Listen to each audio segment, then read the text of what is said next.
bienvenue à toutes et à tous. Au nom de Concertation Montréal, nous vous remercions de votre présence à cet événement. Ce dernier s'inscrit dans le cadre de la Semaine de la gouvernance inclusive 2021, une initiative du groupe des 30 qui vise à valoriser l'inclusion au sein des lieux décisionnels des membres issus de la diversité ethnoculturelle. Avant de commencer ce panel, nous tenons à souligner que cet événement se déroule sur le territoire traditionnel non cédé des Kanien'kehá:ka, la nation Mohawk.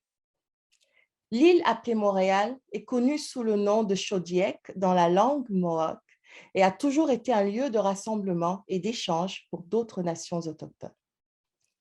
Nous souhaitons exprimer notre gratitude pour la possibilité qui nous est offerte de vivre et de nous rencontrer sur ces territoires.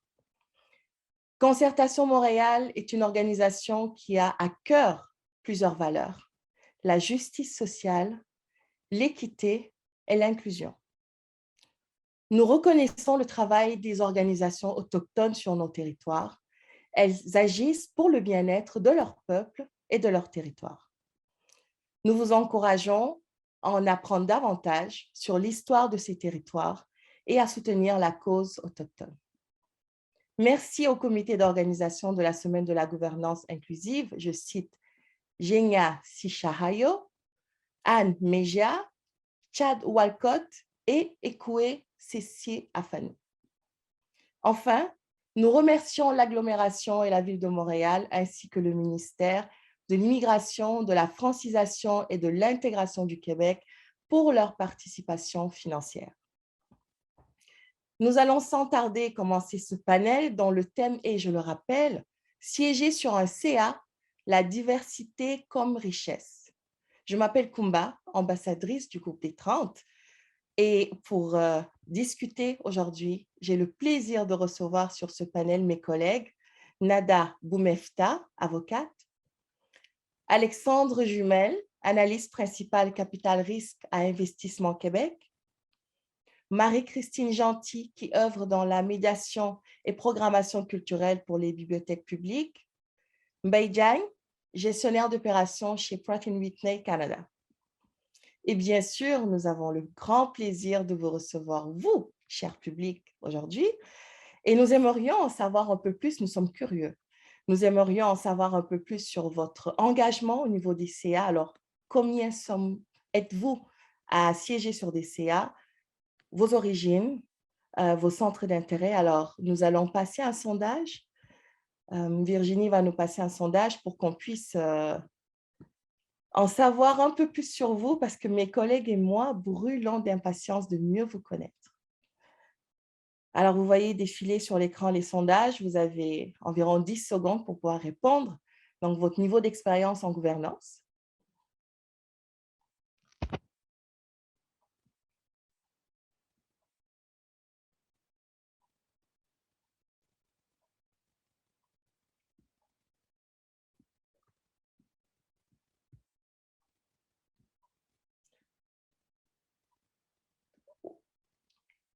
Oh, je pense qu'il y a du travail là. J'espère qu'on va pouvoir vous convaincre, hein. J'espère que nos panélistes aujourd'hui vont vous donner l'envie de vous engager un peu plus.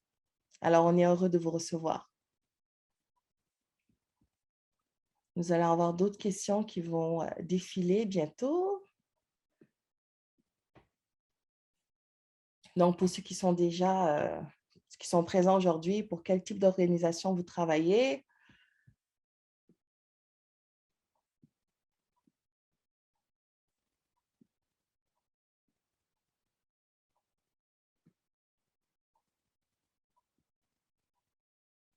Alors, n'hésitez vraiment pas à poser vos questions. Nous allons avoir une période d'échange, justement, avec nos panélistes et ils pourront répondre à toutes vos questions. Alors, nous aurons 10 belles minutes avant la fin de l'activité pour éclairer un peu plus votre lanterne.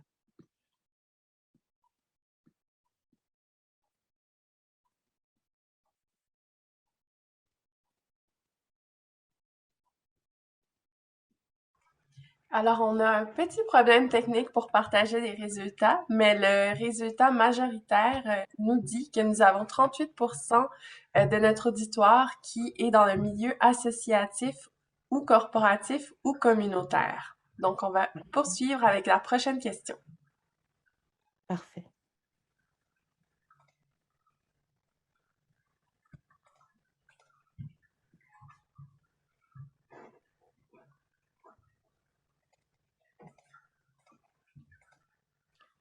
Je pense que les questions ne vont pas tarder à s'afficher. Sinon, on Oui, pourrait peut-être les passer quand ça sera possible. Virginie?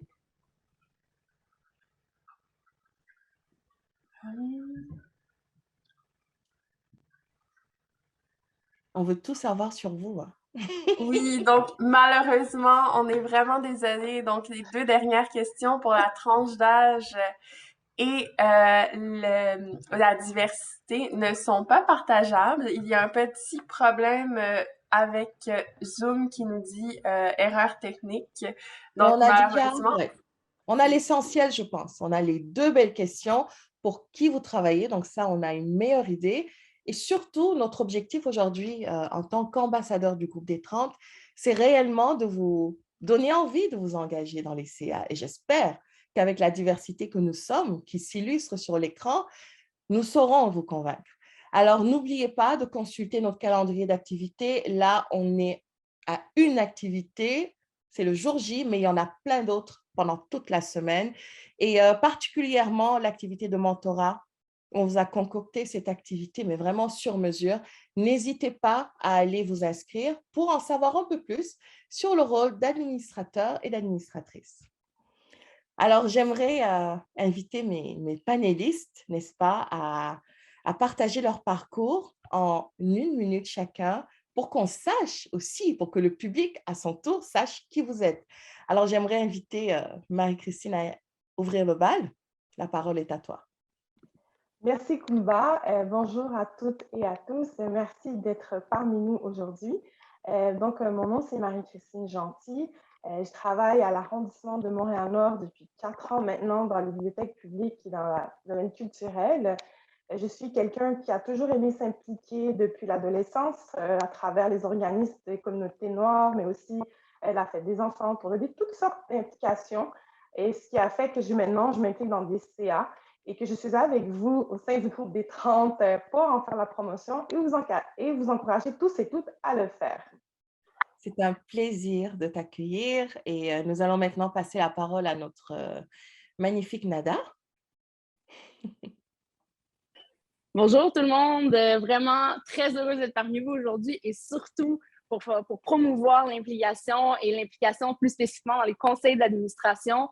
J'ai eu la chance à travers l'école, entre autres, de m'impliquer dans différents comités, que ce soit l'environnement, que ce soit la lutte contre la consommation, que ce soit aujourd'hui dans 2 cliniques juridiques dont je suis vraiment fière, Hoche Légal et Clinique juridique de Saint-Michel. J'ai la chance comme avocate aujourd'hui de pouvoir m'impliquer dans différents types de domaines, mais grâce à mes outils, de pouvoir apporter, mais aussi d'apprendre et d'élargir mes horizons en participant à des activités et des conseils d'administration où j'ai la chance de côtoyer d'autres collègues comme ceux qu'on a aujourd'hui sur le panel. On est vraiment beau à voir aller, mais on a beaucoup de choses aussi à apporter, puis c'est la beauté de s'impliquer, mais aussi de faire partie de groupes décisionnels, donc de voter, de monter des projets, mais aussi de bâtir une structure autour de certains organismes pour faire avancer les choses et défendre des causes qu'on a à cœur. Donc, je pense que c'est une belle façon de faire. Je suis très heureuse aujourd'hui d'être là. Puis j'espère convaincre au moins une personne parmi vous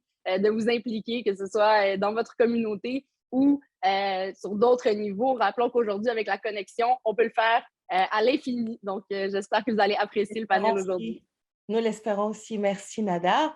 Et j'aimerais passer la parole maintenant à Mbaye. C'est à toi. Oui, bonjour, bonjour tout le monde. Donc, mon nom est Mbaye Diagne. Je suis, comme on l'a présenté, gestionnaire d'opérations chez Pridewater Canada, mais aussi, je suis depuis les études, depuis mon plus jeune âge, j'étais très impliqué dans tout ce qui est égalité sociale, tout ce qui est l'égalité des chances aussi. Donc, c'est pour ça aussi que je suis impliqué présentement avec le conseil d'administration de l'Office municipal d'habitation. Donc, pour résumer, c'est ça. Puis, au plaisir d'échanger avec vous. Au plaisir également, May. Et le dernier, et non le moindre, Alexandre Jumel, la parole est à toi. Merci, Kumba. Donc, comme les autres panélistes, je suis très ravi d'être parmi vous aujourd'hui. C'est un honneur de partager mon expérience, de partager mon parcours et j'espère pouvoir vous convaincre de vous impliquer. En ce qui me concerne, je travaille en capital de risque à Investissement Québec et ça a toujours été pour moi une importance de m'impliquer. Donc, j'ai été impliqué à divers comités au niveau du YMCA du Québec, au niveau de la Jeune Chambre de commerce haïtienne et plus récemment, je suis président du CA du Regroupement des Jeunes Chambres de commerce du Québec. Félicitations. Je siège également, merci. Et je siège également sur le CA du Festival Mode Design. Très beau parcours. Merci. Je pense que notre public, s'il veut en savoir un peu plus sur vous, peut aller sur LinkedIn. Peut-être que vous pourriez rajouter vos liens pour qu'il puisse prendre contact avec vous. Alors, j'ai une question que je pense qui se pose sur toutes les lèvres. On parle de CA depuis tout à l'heure. On a vu dans le sondage qu'il y a quand même beaucoup de personnes qui ne sont pas encore engagées.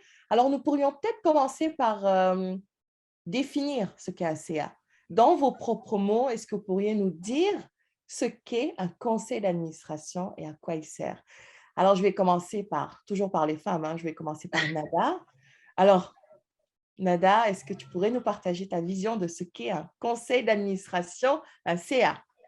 Oui, absolument. Alors, pour avoir commencé comme bénévole un jour, on réalise qu'au-dessus des activités et des choses qui prennent forme, il y a souvent un groupe qui existe et qui se réunit à une certaine fréquence pour décider des activités, mais également les réaliser, les monter. Donc, le conseil d'administration, je dirais que c'est un peu le noyau d'une organisation ou le noyau d'un projet. C'est eux qui vont s'asseoir, parler de tout ça, discuter des idées, mais aussi garder en tête la mission et les valeurs de cet organisme-là. Donc, c'est eux qui vont construire ça, bâtir finalement les fondations, puis amener à terme certains projets. Donc, c'est un peu mon image du conseil d'administration. Certains vont lier le mot administration à l'administratif, avec quelque chose qui est plus plate, mais non, ce n'est pas que ça. Mais évidemment, ça inclut les règlements, ça inclut la structure d'un organisme. Donc oui, il y a certaines réflexions qu'on peut avoir, mais c'est aussi un regroupement qui s'occupe des actions. Donc, pour vous donner une image du conseil d'administration, pour moi, c'est aussi un groupe qui prend des décisions et qui a ce pouvoir-là aussi d'agir et de prendre action dans différents domaines. Merci pour cette très belle définition.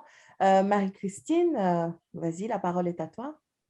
Oui, un peu comme Nada, dans le fond, c'est moi d'abord, j'étais bénévole dans plusieurs organismes montréalais et de mon quartier, Rosemont-Petite-Patrie avant, puis maintenant dans l'UNSIC. Puis ensuite, je me suis dit, je vais avoir une portée sur qu'est-ce qui va faire cet organisme, comment il peut aller plus loin. Je veux pouvoir donner mon opinion et que ça change quelque chose. C'est pour ça que j'ai décidé de m'impliquer en gouvernance et de devenir membre de CA.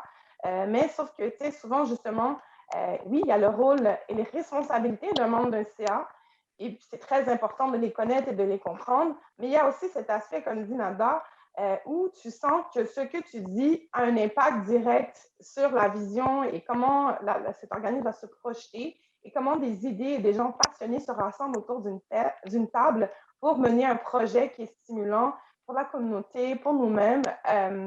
Franchement, c'est vraiment ça ma vision du conseil d'administration. C'est une vision stratégique, mais aussi c'est organique un peu aussi, et ça se met en œuvre à travers des individus passionnés. Merci beaucoup, Marie-Christine. Alexandre? Oui, c'est toujours difficile de passer après des personnes aussi intelligentes. J'ai l'impression de ne pas avoir grand-chose à ajouter. Ce que par contre, j'ajouterais, c'est que c'est un groupe de personnes restreintes, un certain nombre de personnes restreintes qui ont des parcours différents, qui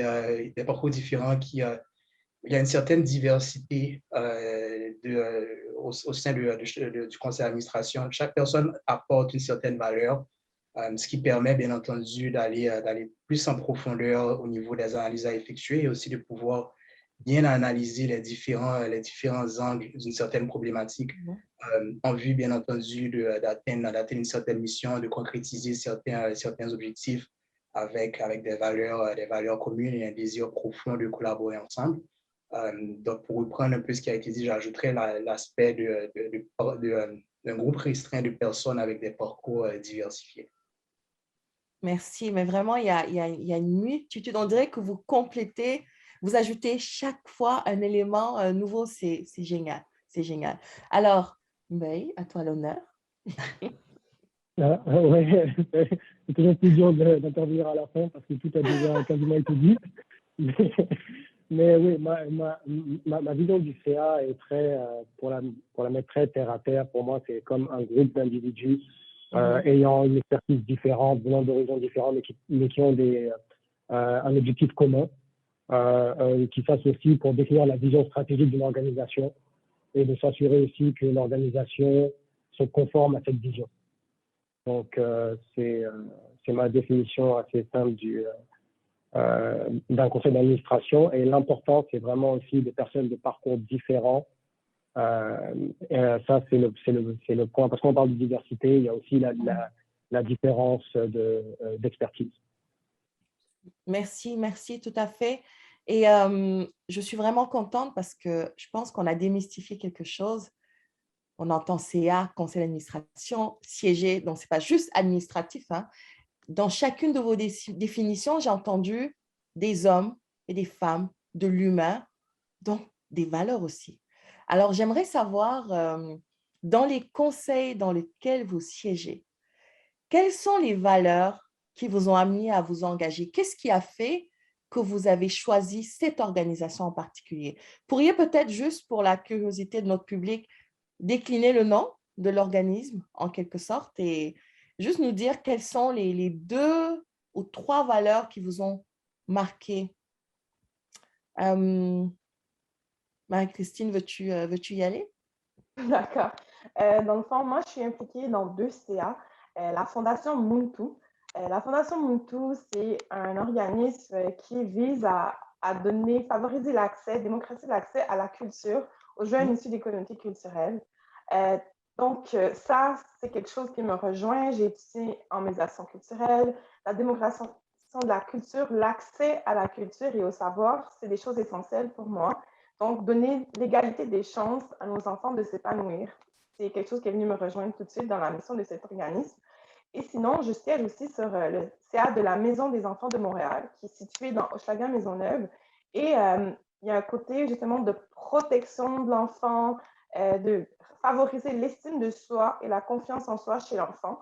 Et pour moi, entre 0 et 7 ans, c'est essentiel d'assurer cet équilibre-là, parce que c'est très fragile un enfant, de l'accompagner, de l'encadrer. Donc voilà ce qui m'a rejoint chez les organismes où je décide de m'impliquer.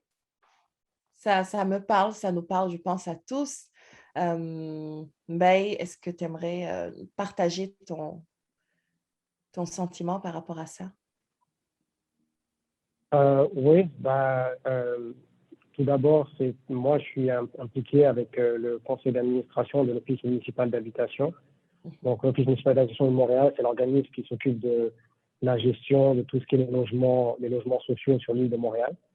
La raison qui m'a incité à joindre cette organisation, c'est, comme j'avais mentionné auparavant, je suis très impliqué dans tout ce qui est l'égalité sociale et l'égalité des chances. Et pour moi, la base de l'égalité des chances, c'est le logement. Donc, en fait, là où une personne vit, les conditions dans lesquelles une personne vit peut déterminer aussi son avenir. Donc, c'est une des choses qui m'a poussé à joindre cette organisation. La deuxième chose aussi, qui m'a poussé aussi à m'impliquer dans les conseils d'administration, c'est aussi la visibilité dans un sens que la projection. Parce que je considère que des fois, il faut s'impliquer pour que aussi la jeunesse ou les personnes qui pensent s'impliquer puissent aussi se projeter. Donc, ce sont les 2 raisons pour lesquelles je m'implique autant. Merci Mbaye. Nada? Oui, alors, j'ai la chance de m'impliquer, comme je le disais un peu plus tôt, dans trois conseils d'administration, un sur, en fait, deux qui sont des cliniques juridiques, donc Hoche Légal et Clinique juridique de Saint-Michel. J'ai eu la chance, puis je voulais apporter ce point-là en même temps, de faire partie de conseils d'administration qui n'existaient pas avant que j'y arrive. Donc, on l'a créé ensemble. Faut savoir qu'il y a plusieurs options, hein. Il y a des conseils d'administration qui sont là depuis des années, comme par exemple l'environnement jeunesse, sur lequel j'ai eu la chance de siéger également. Que c'est déjà tout construit, les règlements sont déjà construits, les valeurs sont claires et on se lance dans ces missions-là. Mais dans le cadre des cliniques juridiques, on est parti de zéro, puis on est parti de justement qu'est-ce qui nous animait tous et chacun de vouloir se lancer là-dedans, puis de créer un comité de gouvernance qui allait diriger finalement les activités de ces deux cliniques juridiques-là. Et vous comprendrez que juridique rime avec justice, donc ce sentiment-là, ce désir-là d'avoir cette égalité-là dans notre système de justice, mais surtout apporter et rendre accessibles ces informations juridiques-là, les vulgariser au grand public, pour moi, c'était quelque chose de très important et qui est venu me chercher. C'est sûr que comme avocate, je le vois tous les jours, cet accès-là à la justice peut être très difficile, que ce soit du fait qu'on vient d'une autre communauté, la barrière linguistique, le fait qu'on ne connaisse pas toutes les lois et règlements ici, alors qu'on devrait tous les connaître, c'est un grand défi. Puis on a vu ce besoin-là dans les deux communautés dans lesquelles on est, qui existait, mais il y a aussi tout un autre volet qui est venu me chercher, qui est l'éducation, puis la recherche finalement de diversité dans notre domaine de droit. Donc, on veut encourager les jeunes issus de différents milieux, de différentes cultures, différentes communautés à venir s'impliquer avec nous. Puis on a un désir de les former également, puis de les préparer à ce milieu juridique-là pour offrir un meilleur service. Donc, ce sont des choses qui sont vraiment venues me chercher, puis qui nous ont donné à ce point-là de l'énergie pour créer tout de zéro. Et ça, c'est vraiment une expérience très enrichissante parce que, comme tous mes collègues l'ont dit, on a tous quand même des parcours différents. On est allé chercher des profils différents le plus possible. Même si on est en droit, on ne voulait pas nécessairement avoir que des avocats sur notre conseil d'administration. Puis on voit la beauté, la richesse de tout ça. Vous irez voir les deux organismes. On est quand même très bon pour deux jeunes organismes, à peu près de 2 ans et 1 an chacun, à agir dans nos communautés. Donc, ces valeurs-là venaient vraiment me chercher. Ça nous a motivés à créer nous-mêmes notre conseil d'administration pour partir de zéro. Wow, c'est vraiment très beau. On sent toute l'énergie. Merci, Nada, pour ça. Alexandre? Oui, donc je siège sur le conseil d'administration du regroupement des jeunes chambres de commerce du Québec, Festival Money Design, comme j'ai mentionné un peu plus tôt. Et dans le cadre de mes fonctions, je siège aussi sur le conseil d'administration de certaines startups au Québec. En ce qui concerne le RHCCQ et le Festival Money Design, en dehors de la mission de ces organisations qui sont passionnantes, les valeurs qui m'ont marqué, ce sont les valeurs d'équité, d'inclusion et aussi une ouverture d'esprit. Parce que pour moi, ce sont vraiment les valeurs qui permettent d'atteindre le plein potentiel d'une certaine diversité. Parce que, outre le fait d'avoir des parcours différents, une certaine diversité non culturelle, parité, etc., ça prend d'autres valeurs importantes pour aller chercher ce plein potentiel, donc permettre à chacun de s'exprimer, aller chercher l'opinion de chacun, être très critique et aussi pertinent dans notre façon de nous exprimer. Donc, ce sont les valeurs clés qui ont pour moi été importantes lorsque j'ai choisi de rejoindre ces 2 derniers CA. Et je pense que vous l'avez tous dit, hein, à votre manière, avec vos propres mots.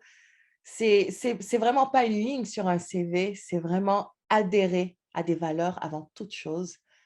J'espère que ça inspire beaucoup d'entre vous, hein, cher public.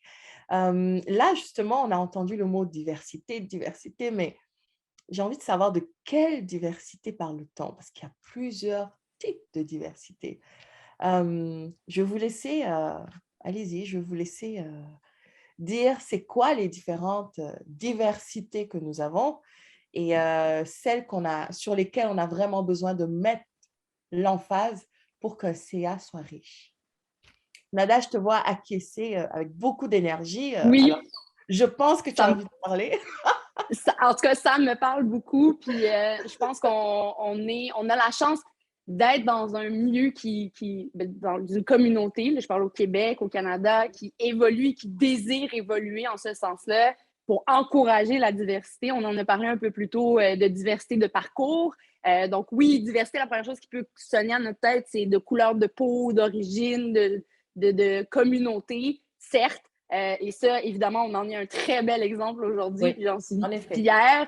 Et je pense que Concertation Montréal, c'est ce qu'on veut aussi mettre de l'avant et je pense que c'est important de le faire, surtout quand on est dans des sociétés qui se voient multiculturelles, qui se voient avoir beaucoup d'immigrants et ce, sur plusieurs années. On a plusieurs générations. On se retrouve à 2e, 3e génération ici au Québec. Et de la même façon que j'entends, par exemple, des comédiens dire « J'avais personne, moi, que je pouvais regarder à la télé qui pouvait m'inspirer. » Bien, un peu dans les conseils d'administration, j'avais cette impression-là que, bon, c'était majoritairement une catégorie d'âge, majoritairement une catégorie de communauté, majoritairement également une catégorie de gens, par exemple, des affaires ou des gens qui sont déjà dans l'entrepreneuriat ou des gens qui sont déjà dans le milieu, finalement, de la gouvernance, alors que ce n'est plus le cas. Monsieur, madame, tout le monde, n'importe qui a ce désir-là de vouloir s'impliquer peut le faire aujourd'hui. Puis on en est des exemples. J'espère qu'on va inspirer les gens à le faire.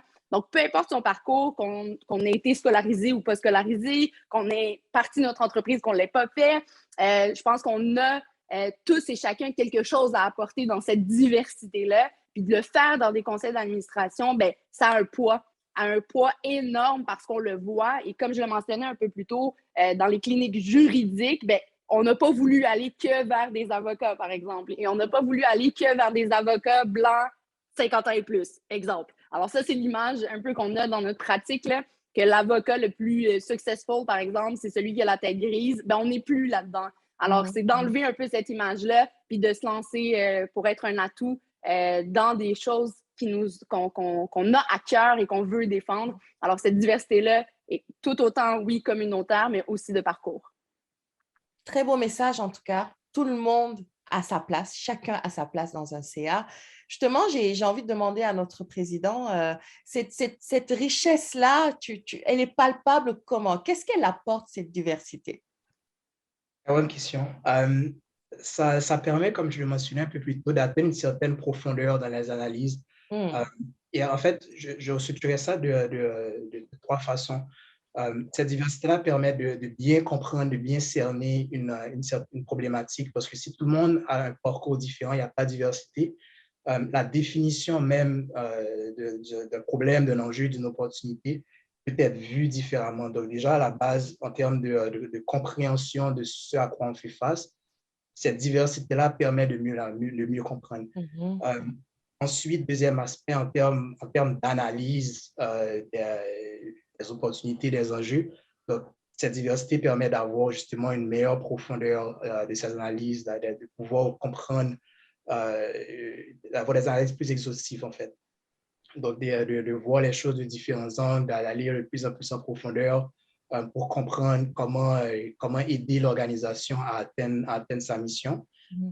Et troisièmement, en termes d'action, de recommandations, cette diversité-là aussi permet d'être sur le terrain et d'agir de façon de plus en plus pertinente et de rejoindre un public cible de mieux en mieux dans notre façon d'agir. Donc, il y a vraiment ces 3 volets-là sur lesquels la diversité, à mon avis, la diversité et l'inclusion permettent d'atteindre une certaine richesse. Puis aussi, de façon générale, ce que j'ajouterais, donc bien entendu, à la diversité dont on parle, il y a l'inclusion qui est tout aussi importante. J'ajouterais un aspect de réflexion, d'amélioration continue, parce qu'il y a toujours une amélioration à faire. Et je pense qu'aujourd'hui, il y a beaucoup de réflexions qui sont portées en ce sens pour avoir une certaine diversité et de l'inclusion sur les conseils d'administration. Mais je pense qu'il faut aussi continuer à réfléchir sur comment l'améliorer continuellement pour arriver à des CA qui sont de plus en plus exhaustifs, qui sont de plus en plus forts, où les expériences, les parcours de chacun s'imbriquent vers une mission. C'est très intéressant. Alors, Alexandre, quand j'entends Nada, est-ce qu'on pourrait dire finalement que cette diversité va favoriser la pérennité de l'organisation en évitant la pensée unique? Est-ce qu'on peut affirmer ça? Oui, tout à fait. Aussi, comme pour reprendre ce que Nada disait aussi plus tôt, c'est qu'actuellement, on est même dans une société qui est multiculturelle et multiethnique. Donc, c'est même primordial pour les organisations, même pour assurer leur pérennité, qu'il y ait de la diversité au sein de leur conseil d'administration, mais aussi tout simplement pour que leur conseil d'administration aussi reflète les gens qu'ils servent. Ça, c'est une chose qui est très importante, c'est que souvent, on a des situations où le conseil d'administration est comme uniforme avec une pensée unique qui n'est pas en adéquation avec les besoins des personnes qui servent. Donc, là est vraiment l'importance d'une diversité. Et pour revenir sur le point de la diversité, oui, il y a la diversité culturelle, la diversité ethnique, mais aussi la diversité de pensée. C'est très important aussi de ne pas se retrouver dans une situation où, oui, on a un conseil d'administration qui est divers, entre guillemets, avec des gens de différents horizons, mais si tout le monde pense pareil, ça n'a pas d'intérêt. Moi, ma philosophie, c'est que quand on s'assoit pour un CA, quand on siège, il faut que parfois il y ait un peu de contention, il faut parfois qu'il y ait un peu de challenge et un peu de discussion. Ça, c'est le point aussi que je voulais pousser vers l'avant, la diversité d'opinion et de pensée aussi. Très intéressant. Donc, on a finalement plusieurs types de diversité, le parcours, les origines, les expériences professionnelles, les expériences humaines, parce que c'est des gens qu'on a autour de la table. Et là, c'est vraiment la diversité au niveau de la pensée, de l'opinion. Très, très intéressant. Marie-Christine, j'aimerais t'entendre là-dessus. Oui, en fait, quand on est le dernier, on a un peu le travail complexe d'essayer de venir mettre de l'eau au moulin. Mais ce à quoi j'ai pensé en écoutant mes collègues, c'est que des fois aussi, au sein même d'une même communauté, les gens d'une différente génération, d'un genre différent, n'ont pas les mêmes parcours, les mêmes idées, les mêmes problématiques. Ou bien même un immigrant, comme a dit Nada, il y a différentes générations. Moi, mes parents sont ici depuis 50 ans, je suis née ici, j'ai pas la même vision que quelqu'un qui est arrivé il y a 5 ans ou 10 ans ou il y a 1 an. Donc, c'est des diversités de parcours de cette façon-là aussi, des fois au sein d'une même communauté qu'il faut amener. Et des fois, on a tous grandi dans des quartiers différents qui font qu'on a des réalités différentes et ça vient teinter aussi notre vision du monde. Et on veut amener ça aussi à notre CA pour dire, dans l'égalité des chances, dans mon quartier, il y a beaucoup de jeunes qui n'ont pas eu cette chance, puis moi, je suis là pour leur montrer que c'est possible. Il y a ça aussi. Oui, très, très intéressant. Donc, l'autre diversité qu'on avait oubliée, c'était la diversité intergénérationnelle, finalement, de voir qu'on a quelque chose à apporter selon son expérience de vie. Alors, on va faire passer des chiffres parce qu'il y a une étude de l'IGA qui a été publiée en février de cette année, qui est vraiment très intéressante. Est-ce que Virginie, on pourrait l'avoir à l'écran? Alors, nous allons pouvoir voir les chiffres justement de cette diversité, inclusion dans les CA. Je vous invite à aller lire l'étude exhaustive parce qu'il y a beaucoup plus de nuances dans le texte, parce que cette diversité-là, cette représentativité est différente selon qu'on soit en région, selon qu'on soit à Montréal, dans la métropole. Mais en gros, voici les chiffres pour les femmes, donc 29,58% dans les CA. Nous avons également, pour les minorités visibles, donc ce qui nous concerne un peu plus aujourd'hui, c'est 4,58%. Il y a également les autochtones, donc 0,65%. Les personnes handicapées, on est à 0,52%. Je pense d'ailleurs que cette étude très intéressante, Virginie va nous mettre le lien dans la barre de discussion pour qu'on puisse aller la lire. Et là, j'ai besoin d'avoir vos avis, au fait. Comment est-ce qu'on peut faire pour augmenter, favoriser cette diversité inclusion au sein des CA pour pouvoir mettre à profit toute cette richesse que cette diversité génère. Allez-y, je vous donne la parole à ce sujet-là. Nada, est-ce que tu as envie de partir? Je peux me mouiller, j'ai aucun problème. D'abord, les chiffres, bon, je les regarde en même temps que vous, puis 29%, je trouve ça peu pour des femmes, alors que, en tout cas, nous, dans notre domaine en droit, il y a de plus en plus de femmes en droit. On est très présentes et on le voit là, dans les cohortes, c'est évident. Il y a plus de femmes que d'hommes. Donc, ça me surprend de voir que ça ne se reflète pas sur notre diversité dans la gouvernance. Ça, je parle d'un seul domaine, mais je suis convaincue que partout ailleurs, les femmes, on est capable de rayonner beaucoup. Minorité visible aussi, quand même, que 5%-ish, on se rapproche du 5%, c'est très peu. Je pense que la première chose pour changer ça, c'est de briser toutes les barrières, les préjugés qu'on peut avoir sur l'image d'un conseil d'administration, justement, sur cette idée-là de gouvernance. Changer cette idée que il s'agit d'un moule, puis si on ne rentre pas dans le moule, ben, ça ne fonctionne pas.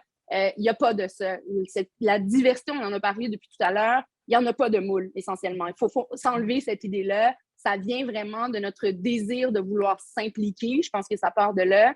Après ça, c'est qu'est-ce qu'on peut apporter? Ben, je pense que c'est en s'unissant avec d'autres qu'on va rapidement voir quel apport on peut avoir dans un groupe.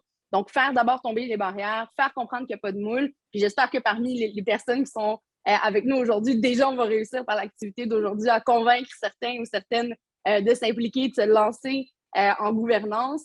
Ça, c'est de un. J'imagine aussi tout un volet de communication puis de briser une autre barrière également, mais cette idée-là que c'est imperméable un peu, qu'il y a un conseil d'administration puis il y a des activités, si tu es bénévole, tu ne peux pas atteindre ces niveaux-là. Il n'y a pas de hiérarchie, il n'y a pas d'idée, de conception que c'est inatteignable. Il faut s'enlever ça de la tête.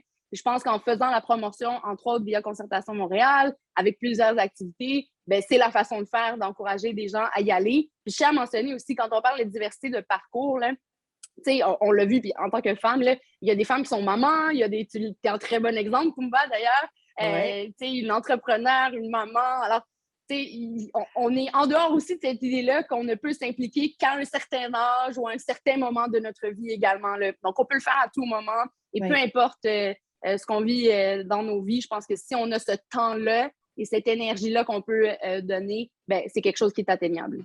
C'est vraiment ça, au fait, Nada, tu viens de le dire, c'est vraiment enlever, casser les stéréotypes de cette image de ce qu'est un administrateur ou une administratrice. Et justement, Alexandre, j'ai une question assez brûlante. Est-ce qu'on va d'abord dans des quotas? Est-ce qu'on favorise les quotas pour pouvoir influencer, amener les gens à apporter plus de diversité? Qu'est-ce que tu en penses de ce bruit qu'on entend C'est une excellente question. C'est une excellente question et c'est une initiative très intéressante. Oui, je pense que c'est une très belle stratégie pour aller justement pour améliorer ces chiffres-là. J'ajouterais oui, pas que, parce que quand on ajoute, que tu imposes quelque chose à une administration, à quelqu'un, ça peut avoir des impacts négatifs. Donc, si on impose des quotas, il faut éviter que ce soit juste une case à cocher et aussi que quand cette personne-là rejoigne un CA, qu'elle ne se sente pas comme un pion. Comme quelqu'un qui est là juste pour atteindre ces quotas-là. Donc oui, je pense qu'à court terme, compte tenu de là où on en est, je vois tout à l'heure, on regarde les chiffres, on pense à des stratégies. Donc la première, effectivement, comme Nada mentionnait, c'est vraiment la prise de conscience, et là, on est là. La deuxième étape est d'être intentionnel dans notre approche. Et donc, si on est intentionnel dans notre approche, le fait d'avoir des quotas, ça devient un peu moins pertinent parce qu'on est intentionnel, on veut le faire. Et donc, par conséquent, la troisième étape qui va être au niveau de l'intégration, au niveau de l'intégration, au niveau de l'inclusion, ça aussi, ça va bien se faire parce qu'on a été intentionnel dès le début. Et après, bien entendu, comme je me souviens tout à l'heure, c'est la phase d'amélioration continue, où on en est, comment on peut s'améliorer. Donc, si dès à la base, on est intentionnel dans notre approche, si à la base, on a déjà des administrateurs qui ont des valeurs de diversité et d'inclusion ancrées en eux, qui ont des parcours divers entre eux, qui ont une ouverture d'esprit, ça crée un environnement propice à des discussions, à des analyses, à un respect mutuel qui fait en sorte que, at the end of the day, cette intégration se fait de façon positive. Mais tu touches quelque chose de très important et j'ai vu Marie-Christine hocher de la tête. Je pense qu'elle a quelque chose à dire par rapport à ce que tu viens de dire, Alexandre. On t'écoute. Oui, effectivement, je suis d'accord avec Alexandre sur le fait qu'il ne faut pas mettre des quotas pour mettre des quotas, parce qu'il ne faut pas rester risquer de tomber dans le tokenisme et tout, parce qu'il faut que ce soit fluide. Mais pour moi, les quotas, c'est quelque chose qui peut fonctionner si c'est inscrit dans une stratégie globale de diversité et d'inclusion pour améliorer justement la représentativité au sein des CA. Mais pas juste pour imposer. Comme dit Alexandre, il faut que ce soit planifié et intentionnel. Mais pour moi, planifié et intentionnel, ce n'est pas juste dans les individus et leurs bonnes intentions. Je crois qu'on a réalisé avec le temps qu'il faut des trucs quantifiables, imputables. Et quand on dit, s'il y a une loi qui dit, ben, il va y avoir des quotas, ben, je crois que ça va. Mais comme je dis, il faut que ce soit inscrit dans une stratégie globale où, par exemple, il y a comme des trucs pour mieux intégrer les nouveaux membres, des cours sur la gouvernance, du mentorat de nouveaux membres, des choses, des outils. Il ne faut pas juste lancer la personne comme ça dans un milieu nouveau. Et puis, Oui, donc elle soit accompagnée, encadrée. C'est ça. Mais qu'est-ce que tu en penses? Oui. Mais, d'accord. Je vais demander, je vais passer la parole à May. Oui, oui désolé pour le manque de vidéo, j'ai eu un problème technique. Donc, c'est bon. Je vais quand même répondre. Moi mon opinion, c'est qu'il faut... moi, je suis pour les quotas. Je suis pour les quotas parce que, comme je disais auparavant, je suis pour la représentativité parce que, comme on dit, je sais qu'il y a beaucoup de gens présents actuellement qui se demandent comment est-ce qu'on joint un CA, est-ce que je dois me joindre à un CA. Rien que le fait que toutes les personnes ici présentes se posent la question, ça veut dire que pour moi, il y a comme un problème de visibilité. Donc, au bout d'un moment, moi, je suis pour qu'il y ait des quotas, juste pour que les gens puissent aussi se projeter et les personnes à diversité puissent se dire aussi que c'est possible d'atteindre ces positions-là. Donc, c'est mon opinion là-dessus. Mais donc, ce que j'entends là, c'est qu'au niveau de nos panélistes, oui, aux quotas, mais vive les initiatives comme le groupe des 30, à côté de ces quotas. Oui, exactement. Mais je veux juste rajouter, oui, à les quotas, mais les bonnes personnes à la bonne place aussi. Donc, c'est ça. Et les initiatives comme le groupe des 30 aident beaucoup à ça. Oui, donc les quotas, mais pas au profit des compétences. Parfait. Exactement. Bon, ben c'est très intéressant. Alors, moi, j'ai juste envie de passer à la période de questions. Je pense qu'on a beaucoup de questions, Virginie, et si tu veux, je peux les lire, tu peux les lire aussi. Oui, donc on a 8 questions. Je vais te laisser choisir dans la section Q&A les questions qui ont été soulevées et qui seront répondues par les panélistes. Alors, j'en ai une ici qui vraiment a attiré mon regard. C'est un spectateur anonyme qui nous l'écrit, qui nous dit « Avez-vous été confronté à siéger sur un CA, à être la seule personne issue des minorités visibles, à avoir peur de prendre la parole ou encore à intervenir parce que vous ressentez une différence constante dans la manière de voir les choses ?» Je trouve que c'est une question qui est cruciale. Alors, j'aimerais inviter l'un d'entre vous qui aurait vraiment vécu cette situation à partager avec nous son ressenti. J'essaie de réfléchir à quel moment, mais Alex, je ne sais pas si j'ai entendu. Mais... Oui, j'ai cru avoir entendu Alexandre. Non, je pense que c'est moi. C'est Mbey. Oui. Ah, Mbey, la parole est à toi. Oui, donc, oui, moi, par rapport à ça, oui, moi, ça m'est arrivé quand j'ai joint, même sur le CA où je siège actuellement, quand j'ai joint le CA de l'OMHM, j'étais au tout début pendant quelques semaines, là, j'étais la seule personne d'une minorité visible au sein du CA. Mais par contre, ça ne m'a pas empêché de parler, bien au contraire. Ça permet aussi, je dirais même, ça permet de même justifier parfois ses opinions. De dire, par exemple, écoutez, si on veut pousser la diversité, oui, c'est sûr qu'à un moment donné, il faudra qu'il y ait une première personne. Donc, cette première personne-là ne doit pas être gênée, ne doit pas avoir de gêne quelconque. Donc, moi, personnellement, ce qui s'est passé, c'est que j'étais le premier, mais dès le départ, j'ai quand même poussé l'agenda pour plus de diversité dès les premières réunions du Conseil. Bravo. Donc, c'est aussi parce que faut pas aussi tomber dans le tokenisme de se dire que je suis là parce que je suis une personne de la diversité.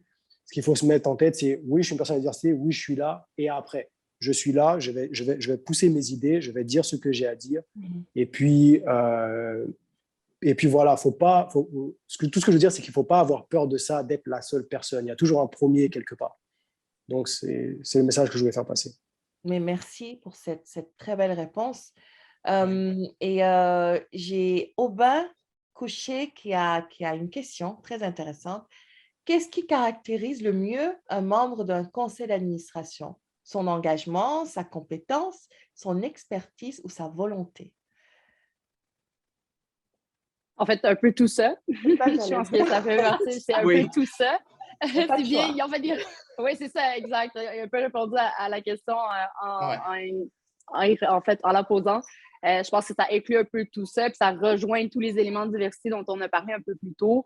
Mais je pense qu'à la fin de la journée, pour répondre et à la première question et à la deuxième, on n'est pas obligé d'être quelqu'un de volubile ou quelqu'un qui s'impose non plus dans un conseil d'administration. C'est ça la beauté dans un conseil d'administration, c'est que c'est un tour de table, on est autour d'une table et on discute. Hein.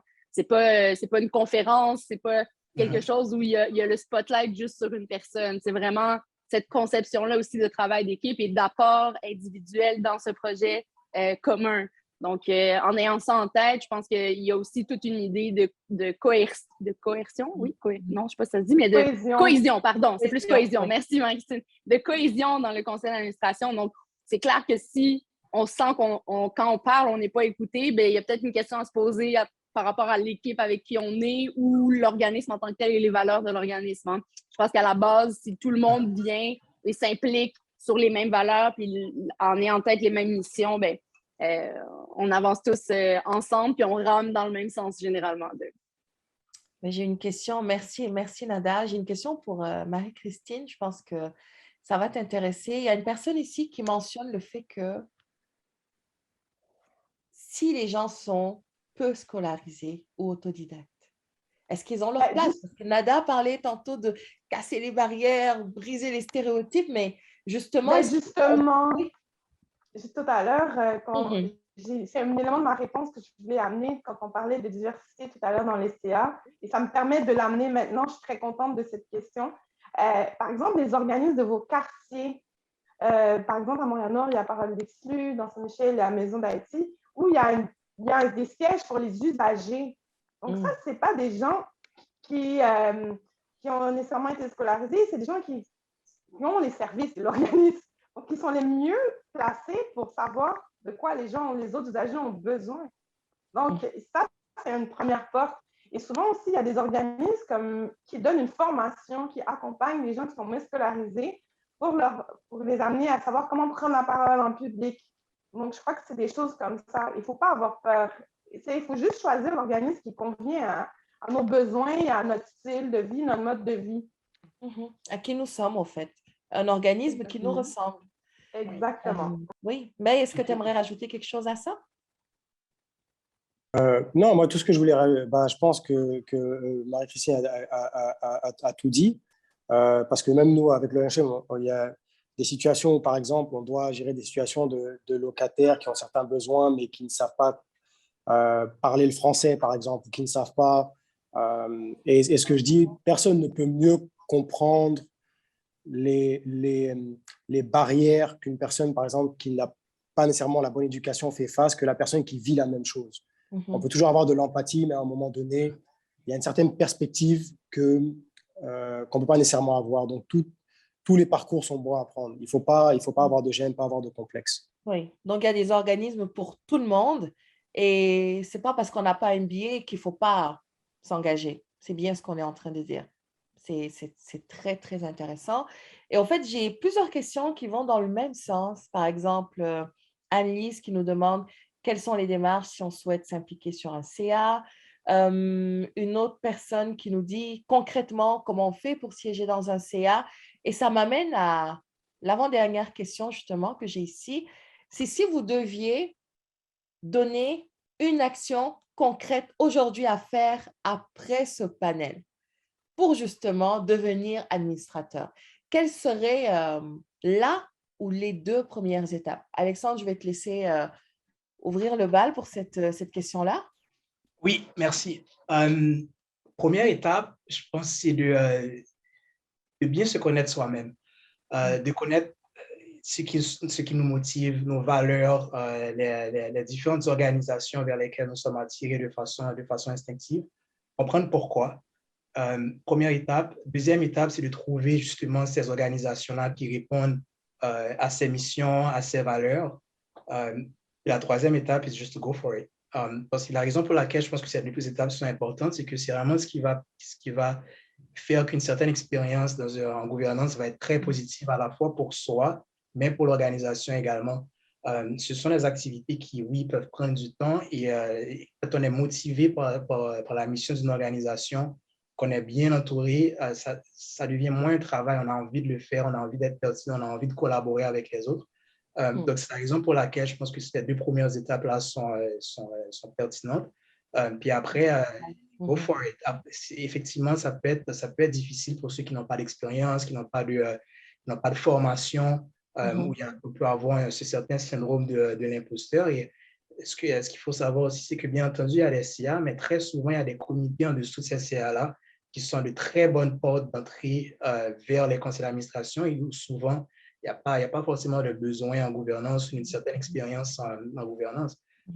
Donc, en parallèle à tout ça, pour quelqu'un qui n'a pas d'expérience et qui souhaite se construire avant de rentrer sur un CA, de rentrer sur les comités et en parallèle faire des formations, se construire personnellement. Et puis, quand la personne sera prête à être sur un CA, mais elle le fera.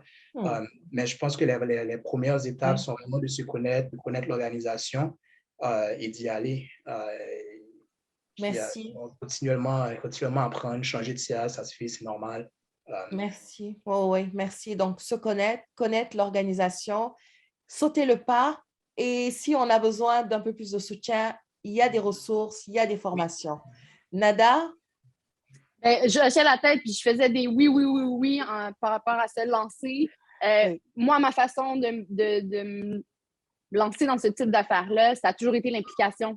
Donc, que ce soit par la voie bénévole, participer à des événements. Donc, apprendre à se connaître, c'est aussi pas avoir peur de se lancer, même si ce n'est pas des domaines qui nous rejoignent nécessairement. Par exemple, au début, je me suis toujours impliquée dans le domaine, par exemple, de la santé, dans le domaine dans lequel je ne suis pas aujourd'hui, mais je me suis intéressée pour voir est-ce que c'est un volet dans lequel j'aimerais travailler, est-ce que c'est quelque chose qui m'intéresse, mais ça m'a permis aussi à apprendre à me connaître et à savoir qu'est-ce que j'aime pas et dans quelle mission est-ce que je suis prête à mettre de l'énergie et du temps. Donc, pas avoir peur non plus dans ce processus-là d'apprendre à se connaître et à connaître les organismes, à lancer un WAC, hey, besoin de bénévoles pour telle chose.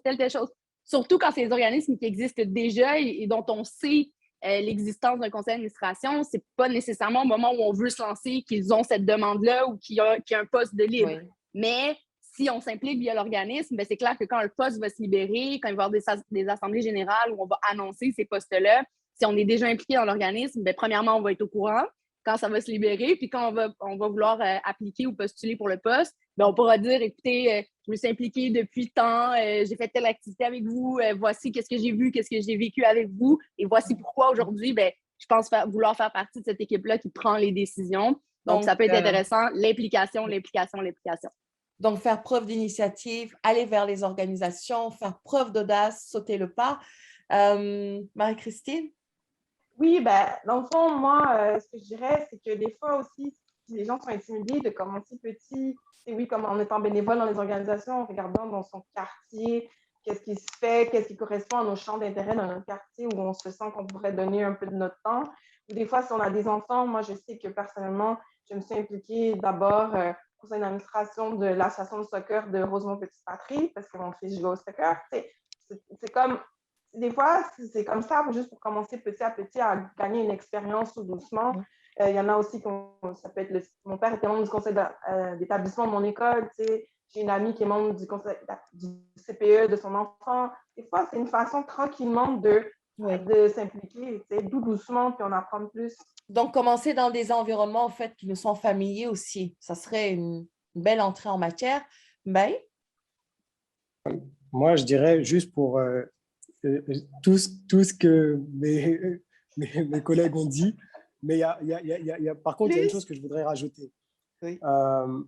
Moi, personnellement, je dirais personnellement, moi, ce que je ferais, c'est que d'abord, comme Alexandre disait, apprendre à bien se connaître. Une fois qu'on sait ce qu'on veut, c'est bon aussi de se trouver un mentor, dans le sens où essayer de cibler, par exemple, une organisation qui est proche de ce qu'on cherche, essayer de voir qui est au sein de ce conseil d'administration-là, essayer de contacter les personnes de ce conseil d'administration-là et leur demander leur parcours, leur demander qu'est-ce qu'ils ont eu à faire pour arriver à siéger à tel conseil d'administration en particulier.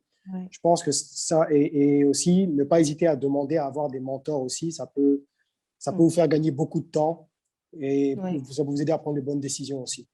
Très, très, très belle idée, May. Et justement, tu me permets de faire la transition sur notre activité de mentorat qu'on a pendant la semaine de la gouvernance. Alors, n'hésitez pas, c'est une très belle activité. N'hésitez pas à aller vous inscrire, justement.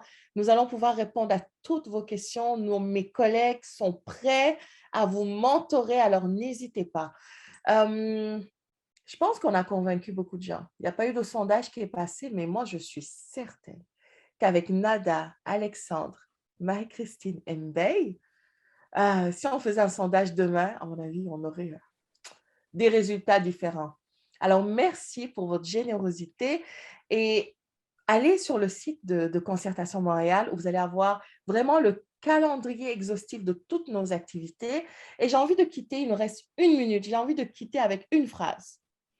Je suis heureuse d'avoir intégré un CA parce que, un mot, une phrase, allez-y, il nous reste 1 minute. Je suis heureuse d'avoir intégré un CA parce que, bon, Marie-Christine est déjà prête, ça y est, je te passe la parole. Non, c'est parce que je me disais, merde, un mot, ça va être difficile. Mais oui, donc on y va. Je suis heureuse d'avoir intégré un CA car je me sens utile. Merci. Ben? Je suis heureux d'avoir intégré un CA parce que j'apporte de la valeur ajoutée à ma communauté. Merci. Nada? Je suis heureuse d'avoir intégré plusieurs CA parce que j'ai l'impression d'être un réel agent de changement. Ça va être ça mon mot.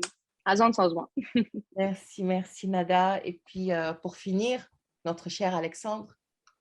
Ma réponse sera parce que j'aide une organisation à concrétiser ses objectifs et je collabore efficacement avec mes autres administrateurs. Merci. Merci à vous, cher public, d'avoir été là. Et bonne Merci à toi aussi, Kumba, pour... Merci. Bravo, Kumba. Oui, merci beaucoup pour l'animation. Kumba. Merci, Concertation Montréal. C'est génial. Puis on vous encourage. Lancez-vous. Allez-y, n'hésitez pas. Contactez-nous. Oui, merci beaucoup. C'est fait un plaisir.